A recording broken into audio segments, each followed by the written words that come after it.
कल्याण डोंबिवली महानगरपालिकेच्या महापौर ॲडव्होकेट हर्षाली विजय चौधरी यांच्या कार्यालयात मतदार यादी अद्ययावत करण्याची मोहीम सुरू करण्यात आली आहे। स्पेशल इंटेन्सिव्ह रिव्हिजन अंतर्गत भारत निवडणूक आयोगाच्या वतीने राज्यभर विशेष संक्षिप्त पुनरीक्षण कार्यक्रम राबविण्यात येत आहे।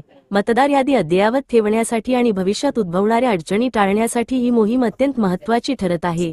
तसेच भारतीय नागरिकत्वाची नोंद अधिक अचूकपणे नोंदविणे हा यामागील प्रमुख उद्देश आहे। जर तुमचे नाव 2002 च्या मतदार यादीत नसेल तर आपल्या आई-वडील, आजी किंवा आजोबा यांची संबंधित माहिती आपल्या बूथ लेवल ऑफिसर कडे लवकरात लवकर सादर करावी। ही प्रक्रिया ऑनलाईन पद्धतीने देखील पूर्ण करता येणार आहे। यावेळी विजय चौधरी, मोहनिक टिटवाळा, युवा सेना समन्वयक रमण तरे, विभाग प्रमुख प्रभाकर महाडिक, शाखा प्रमुख कुणाल पाटील, शिवसेना कार्यकर्ता प्रभाकर पाटील, शिवसेना नेते विलास रंधवे आदी कार्यकर्ते उपस्थित होते।